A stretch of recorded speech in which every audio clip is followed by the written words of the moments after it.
Hello guys, welcome back to our channel, welcome back to our blog.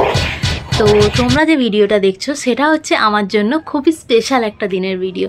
খুবই special মানে আমার কাছে বিশাল ব্যাপার এই ভিডিওটা করাও একটা কারণ। এই ভিডিওটা ছিল অবশ্যই পুজো দেওয়ার ভিডিও। তোমরা এই শাড়িটা দেখছো তো তোমরা বুঝতেই পারছো কিসের জন্য শাড়ি ফাড়ি দেখানো হচ্ছে। হ্যাঁ, অন্য কারণে নয়, এটা হচ্ছে একটা পুজো দেওয়ার ভিডিও ছিল। পুজো দেওয়ার কারণটা ছিল কাকিমার জন্য। তো তোমাদেরকে আগেই বলেছিলাম কাকিমার একটা প্রবলেম হয়েছিল, একটা শরীর খারাপ চলছিল, যেটা আমি ভগবানকে বলেছিলাম, মা কালীকে, যে সুস্থ করে দাও তাকে, আমি তোমাকে পুজো দেবো শাড়ি দিয়ে, আর কিছু বলেছিলাম, যাই হোক দিয়ে তো আমি পুজো দেবো কাকিমাকে নিয়ে এসে।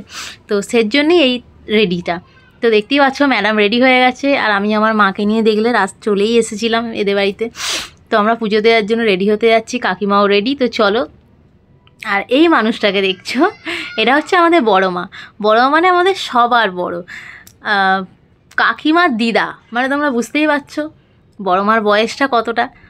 তো আমাদের বড় মা এখনও হাট্টা কাট্টা এরকমই আছে, সুস্থ সবল। তো আমরা চাই আমাদের বড় মা সারা জীবনই সুস্থ সবলই থাকবে, পারবে। তো তোমরা দেখছো বড় মাকে আমরা চেষ্টা করেছিলাম যে স্কুটিতে বসিয়ে নিয়ে আরামসে যাবার, কিন্তু বড় মা পারলো না, বললো না পায়ে লাগছে, পাচ্ছি না। তাহলে চলো টোটো করেই যাব। আমার মা বসে আছে, বড় মা বসে আছে, আর উল্টো দিকে আমি আর দিদা ছিলাম, আর পূজা কাকিমাকে নিয়ে গাড়িতে যাচ্ছিলো। তো সবাইকেই নিয়ে বলেছিলাম যে চলো সবাই মিলেই যাচ্ছি যেখানে পুজো দিতে। আর বড় মাও প্রায় অনেক বছরই হয়ে গেছে কোথাও বেরোয়নি, রাত্রিরে বড় মা ঠিক ভালো চোখে দেখতে পায় না, সেই জন্য সবাই মিলে যাচ্ছি যেখানে বললাম চলো তোমাকে নিয়ে যাই তাহলে। তো আমরা এসে গেছি। তো স্থানটা হচ্ছে হাওড়া ময়দান সিদ্ধেশ্বরী তলার মন্দির। যারা যারা তোমরা এখানে থাকো আমার সাথে, আমরা হাওড়াবাসী বন্ধু, তারা জানো মন্দিরটা। তো ওইখানেই আমি মানতটা করেছিলাম, তো সেটার জন্যই পুজো দিতে আসা। তো দেখতেই পাচ্ছ মাকে,